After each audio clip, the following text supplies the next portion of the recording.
Deep within the kingdom of Tabor, Queen Eleanor yearned for a child. Her heart ached with each passing season, her chambers echoing with a silence only a child could fill.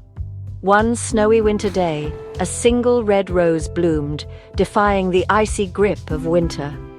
Eleanor pricked her finger on a thorn, a single drop of blood staining the pristine snow. In that moment she made a wish for a child with skin as white as snow, lips as red as blood, and hair as black as ebony. Months later, her wish was answered. Princess Snow White was born, a beacon of joy in the otherwise somber castle. The king, overjoyed with his daughter, showered her with love and affection. The castle walls reverberated with her laughter, a stark contrast to the queen's fading health. Eleanor, weakened from childbirth, breathed her last as winter's icy breath swept through the kingdom. She left behind a legacy, a princess as pure as the driven snow, but also a void in the heart of the king and the kingdom. Little did they know, a darkness was already looming on the horizon, drawn to the innocent beauty of the young princess. The king, lost in grief, clung to his daughter, the only reminder of his beloved Eleanor. He showered Snow White with gifts, surrounding her with all the beauty and finery the kingdom could offer. But even in the lap of luxury, Snow White felt the absence of her mother. She would often steal away to the castle gardens, seeking solace in the whispers of the wind and the warmth of the sun. It was in these moments, surrounded by nature's embrace, that Snow White truly felt close to her mother's memory, her heart filled with a longing for a love she never knew.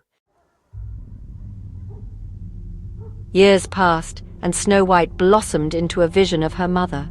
Her beauty, as radiant as the sun, spread throughout the land, reaching the ears of Ravenna, a powerful sorceress consumed by vanity. Ravenna, obsessed with remaining the fairest of them all, saw Snow White as a threat, a rival for her beauty and power. Driven by her insatiable desire for eternal youth and dominance, Ravenna set her sights on Tabor, her heart filled with a venomous envy for the young princess. One moonless night, cloaked in shadows and whispering promises of solace, Ravenna infiltrated the castle. The king, blinded by grief and swayed by Ravenna's allure, was ensnared by her beauty and cunning deception. He remained oblivious to the darkness that lurked beneath her captivating facade, a darkness that would soon engulf the entire kingdom. Ravenna, with a triumphant glint in her eyes, married the king, securing her position as the new queen. The castle, once filled with laughter and joy, grew cold and silent under her reign. Her reign began subtly, like a venomous vine slowly choking the life out of a vibrant flower. She isolated the king, whispering poisonous doubts about his daughter's loyalty, painting her as a threat to his throne. The castle staff, once loyal to their beloved princess, were replaced with Ravenna's own, their eyes cold and their demeanor menacing.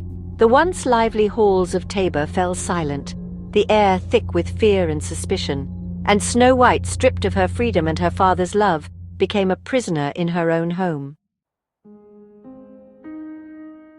Confined to the desolate North Tower, Snow White became a ghost, her vibrant spirit slowly dimming under Ravenna's oppressive rule.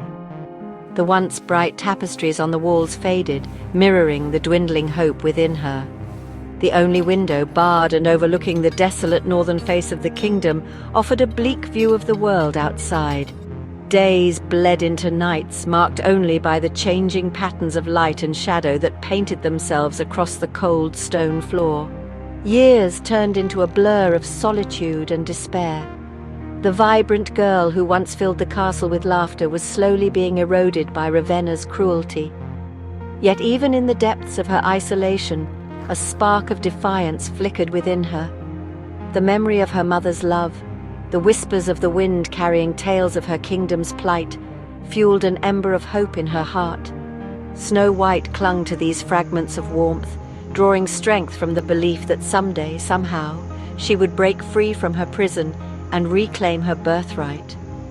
One day, a shaft of sunlight illuminated a loose stone in the wall, revealing a small inscription hidden behind it. It was her mother's handwriting, a message from beyond the grave. "Courage, my love, you are stronger than you know." These words, etched in stone and echoing in her heart, ignited a fire within Snow White. She would no longer be a prisoner in her own home. She would fight for her kingdom, for her people, for her birthright. The spirit of her mother, the love for her people, and the injustice she had endured fueled her determination. Snow White was ready to fight for her freedom, for her kingdom, for her life. Word of Snow White's beauty, even in captivity, reached the far corners of the kingdom. Ravenna, her paranoia reaching new heights, consulted her enchanted mirror. Its surface rippled, revealing Snow White's defiant spirit and the growing discontent among the people. The mirror declared that Snow White's heart, filled with courage and compassion, was the true source of her enduring beauty, a beauty that surpassed even Ravenna's own. Consumed by rage and fear, Ravenna devised a plan as cruel as it was desperate. She would have Snow White's heart cut out, believing it to be the only way to ensure her own survival. She summoned her most trusted huntsman, a man hardened by years of war and bound to her will by a dark magic. Tasked with taking Snow White into the dark forest and returning with her heart as proof, the huntsman found himself torn. The queen's command was absolute, yet the thought of harming the innocent princess filled him with unease. The memory of his own daughter, lost to the cruel hand of fate, weighed heavily on him as he looked upon Snow White's determined face. As they journeyed deeper into the forest, the weight of his task pressed down on the huntsman. Snow White, sensing his internal struggle, used her sharp wit and compassionate nature to appeal to the good she knew resided within him.